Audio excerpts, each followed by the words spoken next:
Now the next thing is called as wavelength. Now what exactly is a wavelength in case of transfer wave? It's the distance between two crests or two troughs. Mm, there is one word which is missing. Think about that. Parallel distance? No, no, no. The distance between two consecutive Okay. or two consecutive troughs. Why consecutive? Because if you say two crusts, can be that and that as well. Yeah. So this is not the wavelength. Wavelength is the distance between two consecutive crusts, one after another. Same thing for one trough, two consecutive troughs. So just write a definition. Distance between two consecutive crusts or two consecutive troughs is called as Yeah. wavelength, represented by this sign. We call this sign as lambda. And what is a standard international unit for that? Lambda?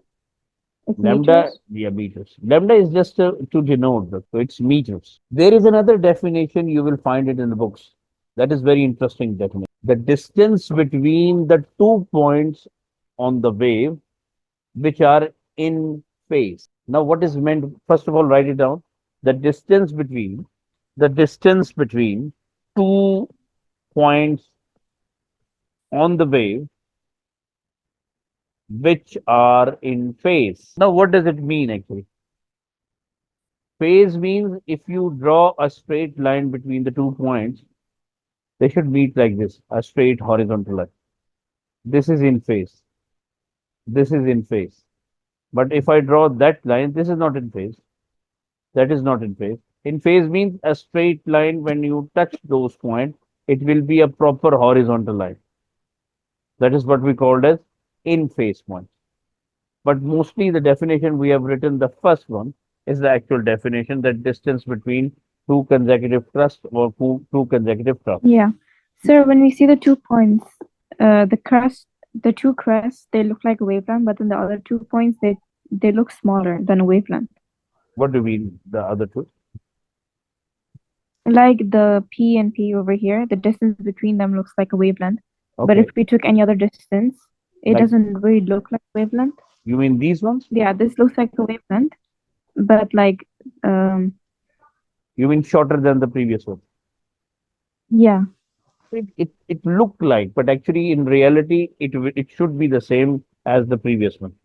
Because actually at the end of the day, it is drawn by the human, right? So that's the reason it looked yeah, like that a bit smaller. But remember that the distance should be same.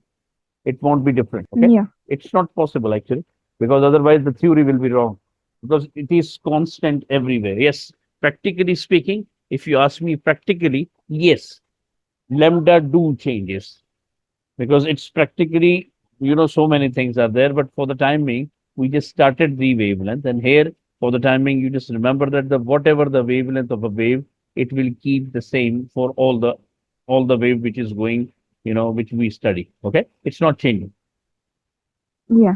All right. Now, once you understand the wave and everything, what is the example of the transfer wave? Sound? No, sound is not a transfer wave. Sound is basically a longitudinal wave. The best example for the transfer wave is light. Now, if Yeah, now you will ask me that light is EM, electromagnetic wave. So I didn't say that light is not EM, but problem is the shape of light is like this, because these are the kind of waves having the shape. Transfer waves and longitudinal waves are differentiated on the basis of their shape, not on the basis of they are passing through medium or they are not passing through medium. Okay. So light actually travel in the yeah, form of these crust and troughs. Then we have water waves. We got waves in, I think these are the major waves we have it. Water waves, light waves, wave produced in a rope. Next topic will be we having a standing wave, like you will attach the rubber from two sides somewhere, and then you start, plucking it. You will find the wave. These are the same kind of transfer waves. Okay, so this is the yeah, type of transfer wave. yes. Now put a heading longitudinal wave. Now, what is longitudinal wave? First of all, interesting fact is in longitudinal wave, if you see the particle somewhere are compressed, somewhere they are a bit far away from each other, then they are compressed, then they are far away, then they are compressed, then they are far away. Let's take an analogous example which make you understand what is that kind of thing. Do you ever see a spring? Definitely you seen it, don't you? Yeah. My question is, when you expand that, I mean, when you stretch it as a bodybuilder or as an exerciser, and you left it after some distance covered, what is happening? Does it just close and finish? No. Then what happened? It compresses some places. So basically, when you I mean, when you left it, it will go like this. It will compressed. One position, it is compressed, and then after compression, there will be a restoring force that try to restore your spring back to its original shape. So it will elongate. Once it will elongate, again the restoring force try to restore the original shape. And for doing this, it will again compress. Yeah. And this will happen until it achieves a equilibrium condition. This is your equilibrium condition, the actual condition where there was no wave. But before that, it will extend, compress, extend, compress, extend. So did you see that it's not actually leaving at one point, but it will continuously just compress and expand, compress and expand, compress and expand. So these are the actually example of a longitudinal wave. Same thing happen in the longitudinal wave, that when the particle is moving, somewhere the particle of the medium are compressed. So you can say they are compressed, and somewhere the particle of the medium are expanded. I mean, you can say far away from each other. Then compressed, then far away, then compressed and far away. So this is what we called as longitudinal wave. So how to explain that? The particle are compressed and expanded in the same direction the wave is traveling. Am I right? Yeah. So how do we explain that? How do we explain the longitudinal wave? That in longitudinal wave, the motion of the particles of the medium is parallel to the direction of the propagation of wave. And both Yeah. have the same direction. Or you can say the angle between the direction of the propagation wave and the particle motion is 0 degrees. So that Yeah. type of motion or that type of disturbance is called as longitudinal. All right. So I want you to put a heading longitudinal waves and write a line. I mean, write a definition. Longitudinal wave is the oscillation. Longitudinal wave is the oscillation in which Okay. in which particle of the medium in which particle of the medium travel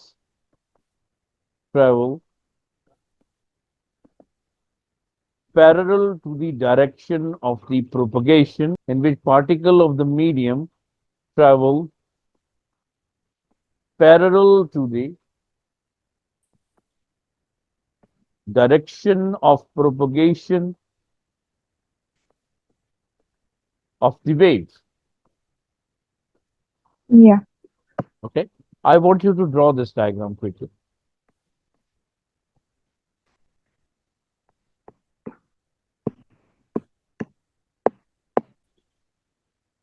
Let's let's see that what actually happened. Let's suppose you got one engine, and behind that you got one, two, three, four bogies, or you can say one compartments. My question is, when it is going, and suddenly it stops here, what will happen? This bogie hits that bogie here, this bogie hits that Yeah. bogie here, and this bogie hits that bogie here. Then what happens? When it hits, it go further. So that Yeah. side will be far, and this side will be behind, and this side will be behind, and this side will be behind. Then it hits, and Yeah. then this condition comes, then it hits, then it expands. So it will keep working, it will keep going like this till the engine actually stops. So this is again an example of a longitudinal wave. Wherever the particle are in the oscillation, remember that that particular things or that particular waves are longitudinal waves. Do you ever see do you ever see a pendulum? Yeah, a pendulum. Pendulum, and you know that pendulum is sometimes used to hypnotize people as well, by simply Yeah. hanging it. This is also a long example of a longitudinal wave, by the way, because here it's a vibration, but we normally don't give that as a vibration because this is something to do with the harmonics and everything, which I think is your second part. Not in this year you will study. Next year I think you will study the harmonics and all this. We do have harmonics. We have simple harmonic motion. Do you have it in the same waves or not? No, not in that. Yeah, we do. Is We it have simple. Yeah, in the we did a wave? practical first. No, no, I We know. had a But is it in the wave or not? I think it is, yeah. Because we do like when we do questions, we use simple harmonic motion. Okay, okay, okay. If it's there, then. But as far as my knowledge is concerned, this is not in that unit we are studying. It was something related to some other unit, might be. Anyway, you will check it out and let me know. Because as far as my knowledge is concerned, this might be in unit 3 or unit 4. Okay, but let me know. No problem. If it's there, Okay. we will do that. Okay, one more thing. Is capacitor or the capacitor circuits are in our course? You know that. Capacitor. Do you ever heard of capacitor, by the way, first of all? I've heard of it, but I don't think we've used it. Then it's fine. Because actually, it's also there in your course, but I am confused that is it in electricity or not, because it's a part of electricity, but I never see in our unit for a very long period of time. So I ask you because the syllabus changed, just by some Yeah. source or something, confirm it if the capacitor is a part of electricity or not. If it's not, then maybe you will study them next year. When inshallah you come back next year, I mean in the next units, then might be your capacitor we will study over there. So I want you to confirm it two things. One, capacitor, and one your harmonic motion. Is it a part of this year anyway, somewhere, unit 2 or unit 1? Okay. So you need to ask these two Okay. questions. Okay, now Yeah. here, so when will you tell me that? Tomorrow or day after tomorrow? I can send you my specification. This the one that I have is the latest one. Okay, then send it to me, okay, by WhatsApp or something, no issues. Okay, now we are Yeah. here, right? Now the important Yeah. thing is, did you write that? Did you draw that? Yeah. Okay, now the same thing happens if you check this out. Here particles are very nearby here. Here the particles are far away.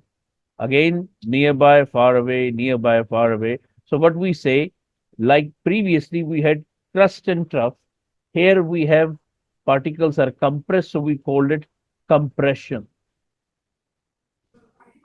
And where they are a bit far away, we called it rarefaction. So Okay. basically, when particles are compressed or close by, we called it the particles are in compression. When they are far away, we called it rarefaction. So in a one bullet line, I want you to write the compression and then write one line of this. It is a part of a wave. It is a part of a wave Yeah. in which particles of the medium, in which particle of the medium are close to each other, are close to each other. Okay. And then again in the next line, put a heading rarefaction.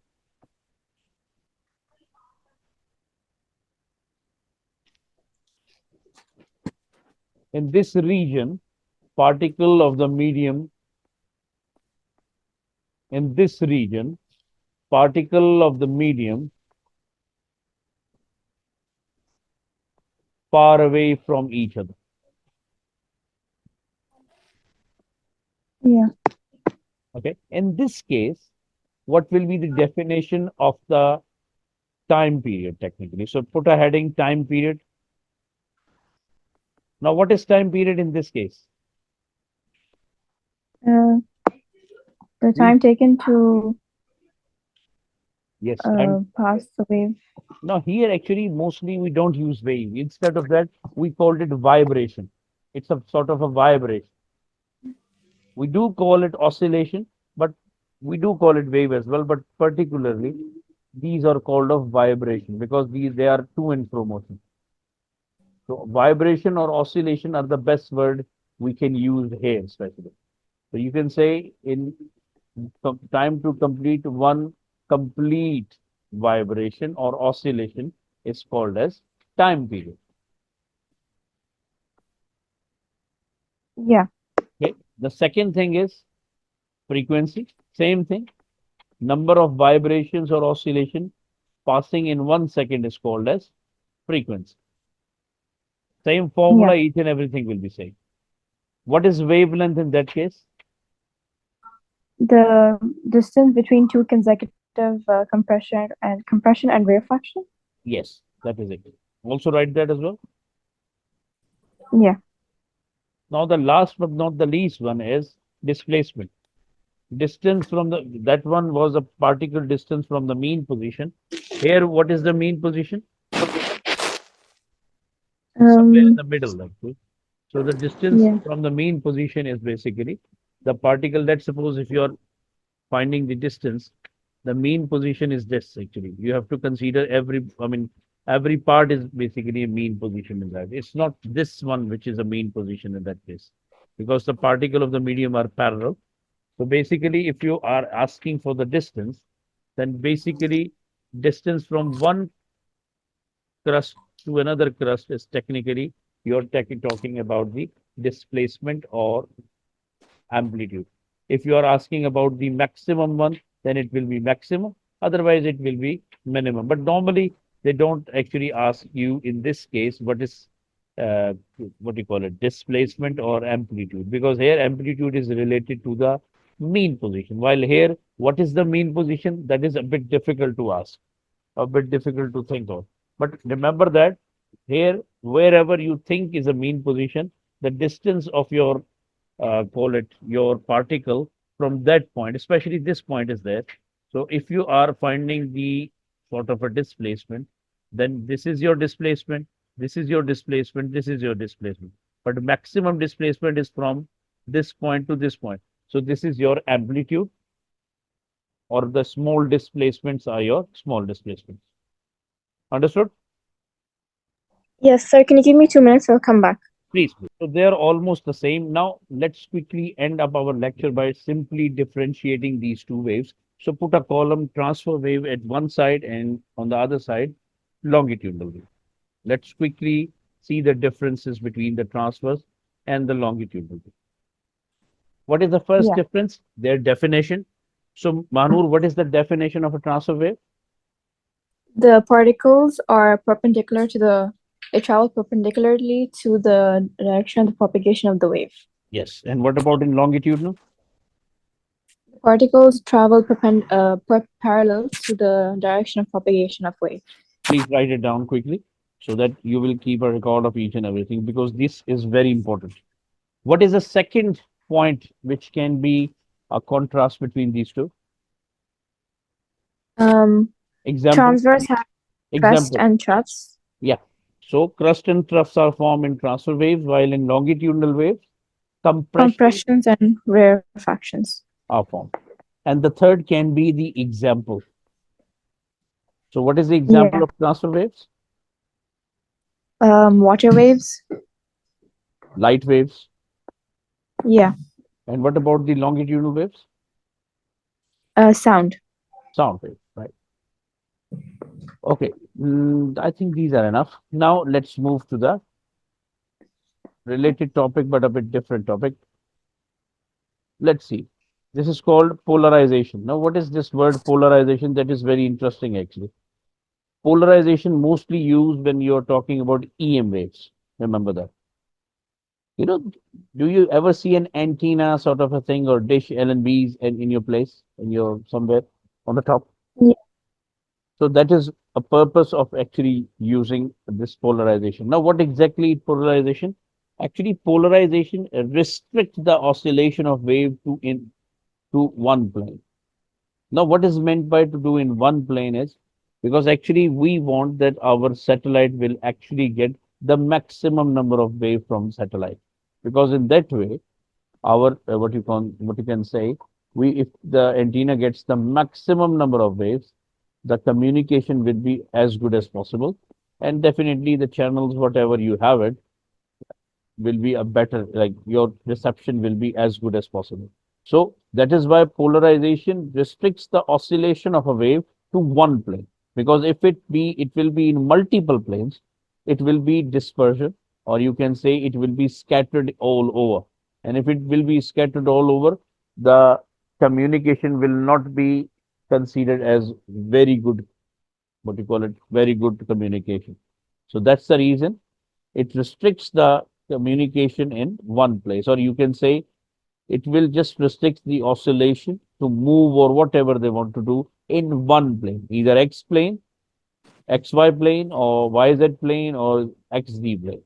In the diagram, the light is initially oscillating in all directions. A piece of Polaroid only allows light to oscillate in the same direction as it is. In the top diagram, the light passes through a vertical plane, polarized, Polaroid, and become polarized in the vertical plane. This can then pass through the second vertical Polaroid. In the middle diagram, the light become polarized in the horizontal plane. So what exactly it is? These are basically the sort of equipment which you normally see in your antenna. You know, these, if you see your antenna, I don't know, do you ever see the antenna? It's like a sort of a long stick. Along with that, you will have that these kind of, these kind of things. Do you ever have any chance to see that? Yeah, I have. So actually, these are the things which actually these are called Polaroid, and their function is to actually uh, polarize your signal in one plane depending upon how they want it to be. Sometime it will be in vertical and sometime it will be in horizontal. So before it, if you see that there, they are in a multiple directions. But as soon as it is passing through this Polaroid, actually, then it will be in one plane only, either vertical plane or either horizontal plane. All right. So I want you to write this quickly. Pull from top to end, polarization. This is important actually. Just take a quick, you can say, intro of what we inshallah will continue tomorrow. Our tomorrow topic will be basically total internal reflection. This is very much important. Do you Yeah. ever have an idea? Do you ever study this total internal reflection? Yes, the GCSE. So basically, total internal reflection is everything to do with the light, technically.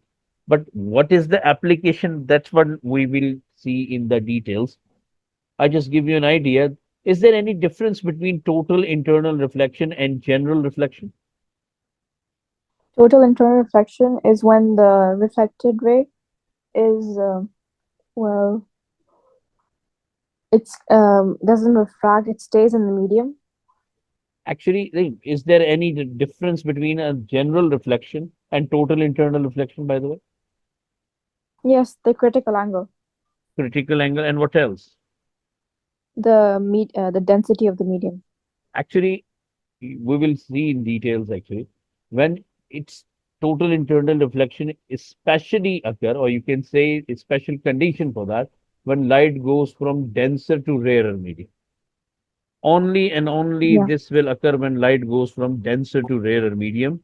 Otherwise, there nothing like total internal reflection. We will see to it in detail what is denser medium, what is rarer medium. I will give you special notes on that. So that is the first Yeah. condition. And second condition is, as you just said it, the critical angle. The incident angle or angle of incidence must be greater than the critical angle. If this will not be the situation, total internal reflection may not be occur. Okay. And then there is another very important condition. When we study reflection, it doesn't mean there is no refraction. So it means that reflection and refraction occur at the same time, but definitely because we are studying reflection, so we are not focusing on refraction. Because, for example, if there is a window in your room, what do you think? It only reflects, or it will not refract a single light beam? Is that be possible? No, it's not possible. It means that might be, if I'm telling you in a sort of a percentage, might be 2 or 3% of the light rays actually going out of the medium. So it means that 97% of the medium, I mean 97% of the light waves are reflecting back into the same medium. So technically speaking, while a process or while this activity, reflection and refraction occur at the same time. Am I right? Yeah. But in total internal reflection, there will only be reflection and there will no more refraction. Totally reflection. So all the light actually comes into the same medium, right? So this is actually happening in the Yes. total internal reflection. Inshallah, we will be continuing this tomorrow. Okay. So Yeah. inshallah, see you tomorrow, same time, inshallah. Take care. Bye.